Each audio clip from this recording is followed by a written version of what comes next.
So do you want to know what happened at the Bellagio a couple nights ago? I will let you in on a couple things, just a couple little things that I thought were funny. I'm definitely not going to let you in on everything. No, no way on that. So I finished up at the LINQ, and I felt like going off campus. I felt like a classy cocktail somewhere. And the Petrosian at the Bellagio is one of my new favorite spots. Now, it is not new because it's been at the Bellagio forever. In fact, I've walked past the Petrosian over 100 times in my life, and I've never gone in once. I feel goofy and silly for saying that, but it's true. But now I'm making up for lost time. And I just love the atmosphere. It's classy, it's cool, but it's still approachable. It's social. People are coming in and leaving because it's really just like a 1 or 2 or 3 drink place. People are typically either out the door or coming back in the door through the Bellagio. It's right at the lobby. It's fantastic. So I'm chatting up some people to my left. I'm chatting up some people to my right, having a grand old social time. And they're buying me drinks. And they're buying me expensive drinks. Look, you want to buy me a shot of tequila? I'll probably partake if it's Patron Silver or above, usually. You want to buy me some smoked old fashions at Petrosian? It's happening. You want to buy me multiple smoked old fashions at the Petrosian? It's happening. You can buy me as many as you want. Absolutely you can. So, I don't drink a lot of smoked old fashions. I mean, I have them on the channel, but that's pretty much it. And I only typically have one a night. I would advise not having any more than 2 smoked old fashions consecutively because something about how that smoke hits that old fashioned, it hits different. And I can't describe it, but it doesn't feel good the next day. I'm not sure what that smoke does to it. I don't know the science behind it. If there is any science behind it, it could be completely psychosomatic. I don't know. But I'll tell you what, after all those smoked old fashions, I was definitely on my deathbed yesterday. So also what happened is that they had to call security for me last night. Not on me. Not that they ever would. Not that that's ever happened before. But they had to call security for me. So like I said, I was chatting up people to my left, chatting up people to my right. We had this great thing going. Good vibes, good people, good drinks, good atmosphere, lots of fun. And this woman, just inserts herself, just cuts through the social circle, inserts herself right next to me at the bar, and we're packed together. And she just starts chatting me up, and I'm like, well, I appreciate how direct you are and how ambitious you are to talk to someone, me, but there's a certain social tact you have to kind of adhere to, right? Where are your social skills? She just cut through everyone, budged through like a bully, and just starts talking to me. I don't know this person. I've never seen this person in my life. And why she chose to talk to me, I have no idea. But she wants to talk. And I feel like we went through a one-sided relationship within 5 minutes. She was enamored with me. She loved me. She hated me. She was crying because she couldn't have me. And then everything was good. I mean, it was weird. It was really, really weird.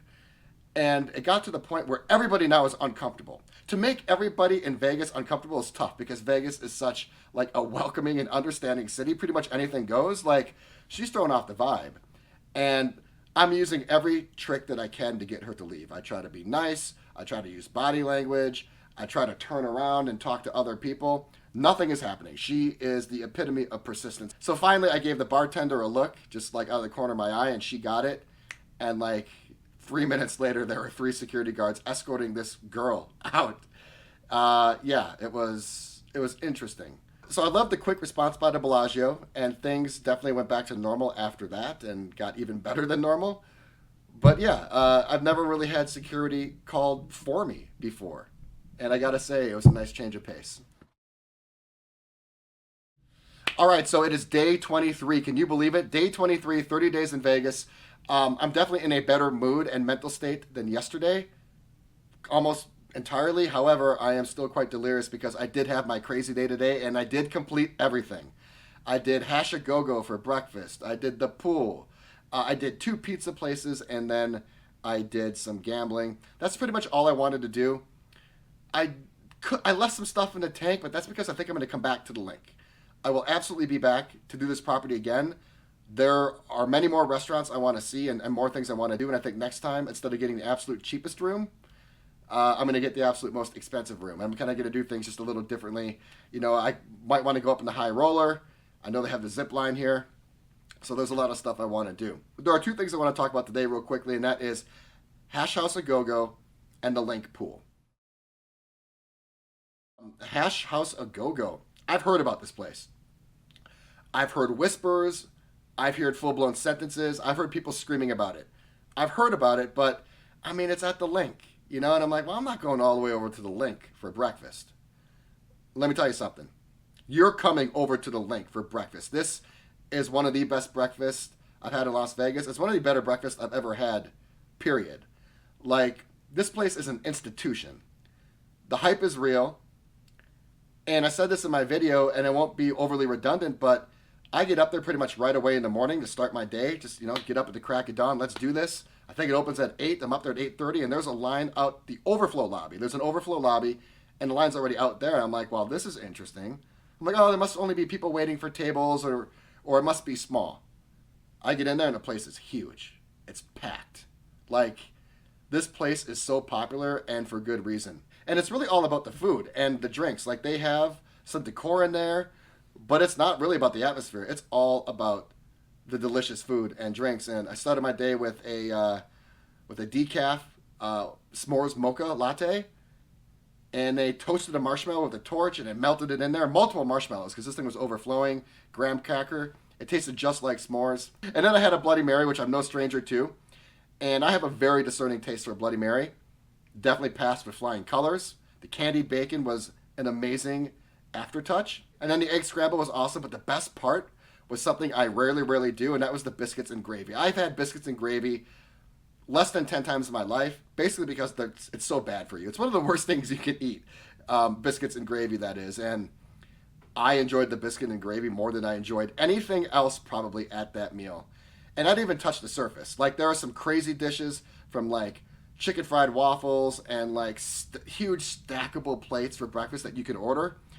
I was trying to be healthy, so I just got a scramble, a Bloody Mary, and a s'mores mochaccino. That's me trying to be healthy. But when I go back there, and I will go back there, oh, we're going to do damage. There is going to be destruction at that place because there are so many cool things on that menu. So if you are looking for one of the best breakfasts, if not the best breakfast in Las Vegas, Hash House A Go-Go, the hype is real. So should we talk about the LINQ pool? I think we should. I never saw the LINQ pool coming. It is small. It's tiny. But what it lacks in stature, it more than makes up in fun and energy and party. So I get down there, and, like, there's a full-blown DJ playing, and it's by no means a hotel pool. It is a pool party. It's a day party, and it's just the standard hotel pool. So it's free, and it's awesome. Like, the crowd is going crazy. The crowd is super hyphy. And I'm just like, wow, the LINQ pool is lit. The LINQ pool is lit. No one really talks about the LINQ pool. And maybe that's because other pools outshine it, like Dre's, which is next door, and Flamingo, which is next door. So maybe, you know, the LINQ pool just doesn't get a lot of love. And again, it is pretty small. There's really not much going on, at least aesthetically or physically. But wow, the party was off the hook. The party was amazing. And the pool was packed. Everyone was having a great time. There were day beds right at the pool. There were cabanas. The DJ was dropping bangers, like a full-blown DJ. He was dropping some major hits. And the crowd just kept on funneling in. Like, I got down there, I think, around 11. And I think I left maybe around 2, and the crowd was still funneling in. I got to say, if you want, like, a pool party, a day party, but maybe just a little bit more tiny, a little bit more intimate, where it just isn't a lot to manage, like a Encore Beach Club or like a Marquee Day Club, you might want to check out the LINQ, maybe. And also, if you're looking for a free day party, which is probably what you're more interested in, that's what I would be more interested in, is a day party for free, just get a room at the LINQ and just head down to the Influence pool, because it is a day party for sure.